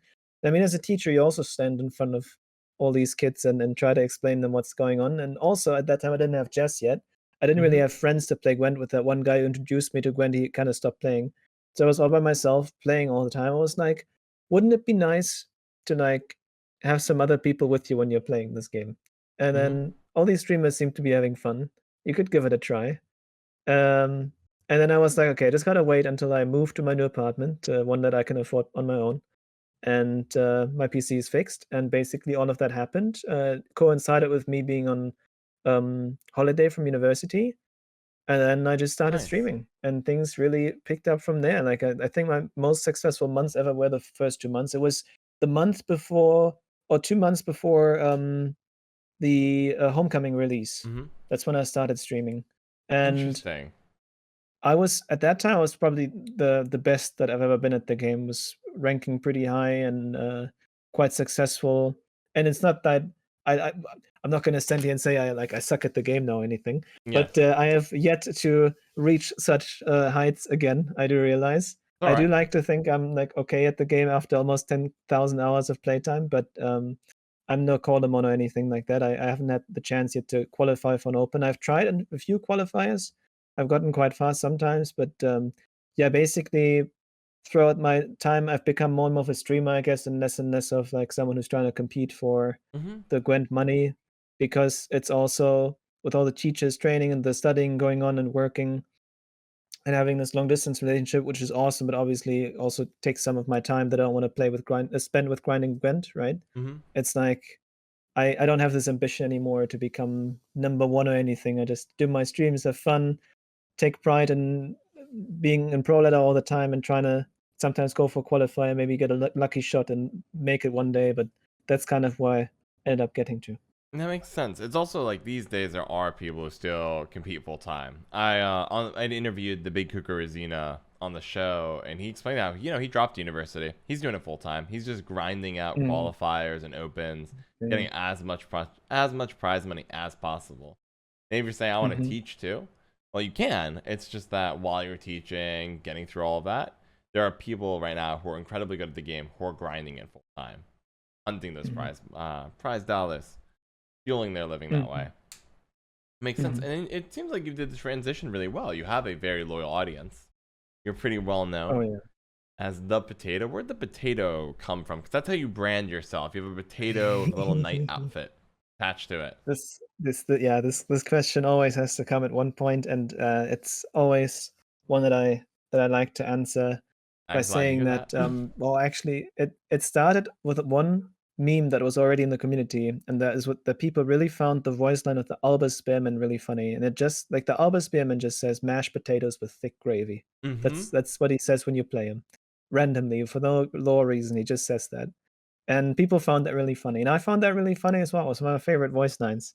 So when I set up my stream originally, I didn't set up everything saying I will be the potato man. I just was like, oh, I guess I need a follower sound. Mm-hmm. And I was like, yeah, let's take my Ah. favorite voice line. And then I was like, you know what? I've got this video and sound editing program. I could make it, and like once in a while, as like a rare follower voice line, it could say the same thing but in reverse. So it would say mashed gravy with thick potatoes or something like that, just to like to confuse people. That once in a while it would say something different. And Interesting. You can do that? as I was, yeah, yeah, you can. So as I was added, by now we've got I think 400 to 500 different voice lines. Ooh. So as I was added, um, I was like, you know what? Okay, I can have even more different ones. Let's have a few others that are rare. So like the dwarven agitator that says something like, "Watch out, humans lust after a ladyfolk." I Mm-hmm. made him say, "Watch out, humans lust after a thick gravy," or something Mm-hmm. like that, right? So I just Mm-hmm. started taking pieces from that voice line and adding it into other voice lines. So I did Interesting. my first stream. I had like 6 or 7 or 8 or 9 different voice lines, and they would play whenever someone followed me. And I start my stream, first stream I do, really nervous, kind of excited. How is this gonna go? No idea how people are gonna like my stream, are gonna like me. But people are really positive. And then King Jesse actually hosted me Mm-hmm. because we had hung out together in a stream a few times. Awesome. He hosted me with like 130 people. It was insane. Like, Mm-hmm. whoa, like, oh my God, all these people are here. And a decent chunk stayed, like 30 or 40, which I was Mm-hmm. really happy with. And then Nice. um, lots of people followed, and they really liked the potato thing. And at some point, I just called my like viewers my potato friends or potato warriors or I something. like it. Okay. And It's then from really there, I taken a got an life. emote with Mm-hmm. potato stuff. I got uh, my like social stuff Mm-hmm. down there with potato Potatoes. fight and everything, and potato, and then it kind of just s- started rolling off from there. Now, like the potato is such a nice thing because a potato in itself, Mm-hmm. like don't I don't we're off the record here, of course, right? So Of the potato course. in itself is kind of just a bland thing. It's just a potato, Uh-huh. which is perfect for this purpose because it can be anything. The potato Yes. can be the thing that keeps us going. It can be uh, awesome, cool, strong, sad. The potato can be every emotion. It Mm-hmm. stands for everything. It stands for Yes. your spiritual energy. I don't know, whatever you want. It's It can like it. also be a dick joke. Mhm. It's like it's Yeah. perfect. It can be absolutely anything. Well, it's like kind of like a And blank canvas. Nobody associates yeah, potato with one emotion, so might as well just yeah, you can play with it in any way you want. yeah, Potato. exactly. And so, all in all, to wrap it up, I always like to say, I never chose the potato chose me. It did, That's and it did. This one voice line pivoted over and over, and I feel yeah, that when it comes to branding in particular, because nobody, yeah. you're not gonna. The potato stands out from a lot of people's logos and ideas. There are a million people with similar ideas, cool, edgy logos. We got a potato, right? I respect that. I use the color blue. Period. I tried to go for the most Yes, boring one I could because I thought it would stand out from everybody else's nice looking it designs. does. I've looked at this so many times. Like when you started out, when I like didn't know Mm-hmm. you from the community. And to be fair, the more I like do real life stuff with teachers training and hanging out with Jess and everything, like the less I focus on the Gwent community as Mm-hmm. a whole. Yeah, I time just matters. don't really see people coming up at all. Like then at some point they're Mm-hmm. there and already established. I'm like, how did I miss that person growing? But I like it's never anything personal because I just don't Mm-hmm. have time to watch anyone. I really barely watch any streams nowadays, and I I feel would if that. I had more time. But yeah. So, but I see this blue dot. I'm like, who just has this blue dot randomly? Uh-huh. It's like, is that a bug? Is it not loading or something? Mm-hmm. So it was actually, yeah, it does put you on the board as something recognizable. I think it's a really cool thing. Yeah, I've sat down and said everyone's figured out that Fiverr is a great place to get a logo from, but all the logos look the same. What's the worst one I can come up with? I'm like, well, Dream took green. I'll take blue. So I'm like, put my dark shade of blue, and I'm like, there we go. But no, I think it's really important when it comes to streaming and like building out a brand. The point of a brand is to get somebody interested enough to engage with you in the first place, and then it's up to you to keep them. So pick the most clickbaity thing you can put. Pop it there. In this case, blue. In your case, potato. The potato chose you in your case. You have a whole story behind it. Yeah, Respect that. I respect that. yeah. So you found a lot of streaming success actually. You're a fairly popular Gwent streamer.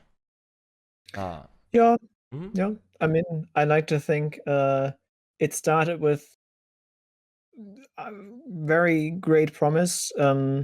Like to put it into perspective, and this is not like me showing off or something. Mhm. It's gonna go to not doing as well anymore very soon. But it started Okay. off with like getting 2,000 followers in the first 2 months, and I was very, very excited and happy about. And that was like crazy for me. Nice. Um, it Mhm. was like insane to have that many people follow. I'm not even sure. I'm sure there's others who get similar growth, but for me, it was like I never expect anything like that. That's But then ever insane. since now, I'm like at 5.7, and I've been streaming for almost 3 years. So it really slowed down Mm. after that, like with homecoming and everything. Interesting. And some of it was I had like a much uh, lower frequency of streams. I used to stream much more, I stream much less. And there was also sometimes times, I mean, every streamer goes through this where you're just not feeling it. You're like showing a lot of negative emotions on stream, and Mm-hmm. maybe also because I didn't stream as much anymore, my skill wasn't as present anymore, like as visible for everyone. I wasn't as high on the ladder, so people wouldn't immediately recognize my name and stuff like that. So there's a lot of reasons I think that Mm-hmm. ended up making me lose a lot of momentum, and it's sometimes something, I'm not going to lie, in the past that I was kind of struggling dealing with, because I mean, it's not even I rely on it financially. I don't have this big dream of becoming a full-time streamer or anything. I have my career Mm-hmm. path out for me, but I think for me, it's just this feeling of pride that you've accomplished making this channel happen and having it grow, and then this, I don't know, it's like this feeling of people don't like you as much anymore as when you started out. It's like a weird thing. But as you Yeah. said, and that's always the thing that I use as an anchor, um, I have these loyal viewers that are absolutely amazing, that Mm-hmm. are always there, that are super supportive, that some of them I've met in real life before COVID. And it's like just like where I am right now, with even if I just stopped gaining followers forever now, I'm just where I am with the people that I have right now. Mm-hmm. I would always continue streaming with this because it's just really awesome to have this group around that is hanging out with you, going through your tough days into your good days, and having fun with you, and cheering you up when things don't look good. It's really, really something I want to appreciate, and it much like more heavily outweighs the loss of momentum that I've had ever since I started, compared to, you know, just the or like, yeah, it heavily outweighs that. It just the positive outweighs the negatives, is what I'm trying to say. Yeah, no, it makes sense. I think it's so important for anyone who's streaming to try to contextualize, like, what is this? If this is a hobby, and then it looks like, for me, from what you're describing, it's a hobby that went into a community, and then you were quite content with that, right? Even Mm, if you stopped growing, you have people that are there every stream who you love seeing, and they're basically your friends. You're meeting them in real life, so might as well just keep going. And that, I think, yeah, is a very exactly. different mindset than making a full-time income off of this. Mm, But it's important to know what you want. So you're getting what you want. Yes, you're right. It sounds like you're not growing as much anymore, but you have all these time obligations. You have a fiance. You are finishing up your teaching observations. It makes perfect sense to say, look, my goal in life was never to be a full time streamer. Therefore, I'm just a hobby. And as a hobby, it's great. I have this fantastic community supporting me, whom I love. Might as well just keep on mhm, streaming. mhm. But yeah, I Yeah, think. Oh, okay. Then and also I think it's tough, I think, to come to terms with, oh, I'm not growing as fast, but that is okay, because that is not my goal. My goal is mhm. not to be the next Pokimane guy's toast. My goal is to just, enjoy my streaming. That's it. It also Mhm. might explain why I don't think you have a YouTube channel for your Exactly. streaming, because, like, why would you? Your goal is not to make a ton of money. You don't need to, like, permanently have it there. The point is to interact with your community. That's something you can do on stream. A little bit harder in YouTube comments. Makes Mhm. sense. Yeah, I can imagine. I think, like, the way it is for me, like, the way you have to imagine me is, like, I I did my study thing. Like, I tried to find my path through life, deciding whether I wanna fit in with all the quote unquote normal people, or if I wanna be my Mm-hmm. geeky, nerdy self. And I decided to go for the latter. And I was never very confident for like me being like it's different teaching that I was always confident with, but like just socializing with other people and me as a person, I always sometimes struggled with confidently saying, yeah, like, oh, I'm a really cool guy and people can appreciate me. I was always more like Mm-hmm. on the side of, ugh, people are gonna dislike me for this or that, and like always a bit more um worried and socially awkward, more than you might expect from how I've managed to build confidence through streaming. And so from that, I just started streaming because I really felt like I wanted to have some people to hang out with when I'm playing Gwent. And I still to this day, even though you announced me as this big Gwent legend, I'm just this potato guy who sometimes starts a stream and hangs out with people there. And all this other stuff, the crazy stuff in the community with big tournaments and big events, and even you wanting to interview me is still something that sometimes gets to me, and like it feels surreal because when I turn off this laptop, I don't feel like some big Gwent celebrity. I'm just some guy who's living his life. I find it crazy that I've got a fiance. I got a fiance. Oh my god! It's in Wow. South Africa. And it's like these things so easily overwhelm me. I'm even easily getting excited by stuff like that. And then it's yeah the weirdest thing. When people like actually like know me in Mm-hmm. the community and like recognize me. I guess at this point, after a few years, you get used to it to a certain degree, but it's still something I'm extremely grateful for, that like the community has been so appreciative and that I've had so much fun hanging out with them. And um, yeah, that it's just still after these years get um, people coming to my chat, enjoying everything. It's just cool all around, wholesome. And that is excellent. I love that you built confidence through streaming. I also love that you're Yeah. being very honest, saying, look, you know what? I'm still just that nerdy guy who gets overwhelmed sometimes and Hmm. have a lot going on, trying to figure out what like adulting is, but if more of kids, because in the teaching environment. And that's awesome. I think that's why I started these interviews, is because I wanted to talk with cool people about who they actually are rather than just this on-screen personality. Like, I am a very introverted individual. I bluff like a fiend and can fake extrovertedness for a while. You see me at a party, I'm just like, if you go to a party with drinks and music, I'm melting in a corner. I have no idea what to do. It's like a deer in headlights. I'm like, oh god, oh.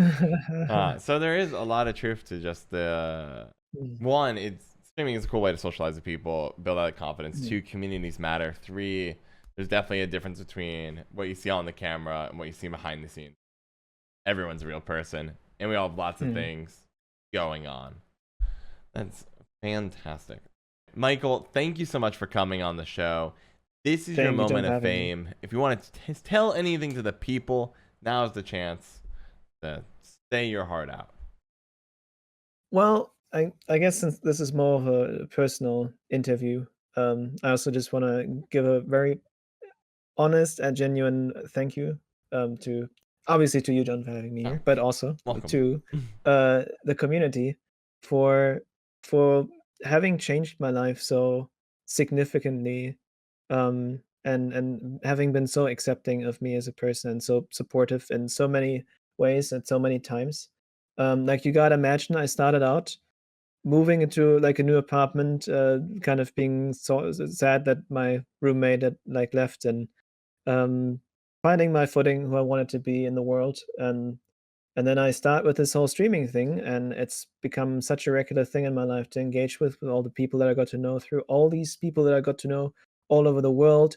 A fiance here, which is like I had previous relationships, but this is the first time that I found someone who shared so many interests with me, who's so um, not just tolerant of my geeky sides, but who embraces that, and also just as a person who like links up so perfectly in so many ways. Like I found all that like that happiness in that department, and then streaming and everything that came with it, and having this role now in the community. People announce me in the interviews as a legendary creator. Like all these things happening, coming from a place that is very unsuspecting, and that I still sometimes struggle wrapping my head around. And none of this would be possible if there weren't so many cool peoples here throughout the years. And um, if you are one of these cool peoples that sees this interview, my thanks goes out to you in particular. From the potato heart. This is Thank you for spoken. those. I don't know I words. love it. No, I'm like, you're good. You're good. Those are truly genuine, heartfelt words. Love it. Yeah. If you want to see more of Michael, also known as Crozyr, definitely check out his Twitch stream and his Twitter. Michael, thank you so much. Shout out to McRandar and Ahmed Ali for all their generous support on Patreon.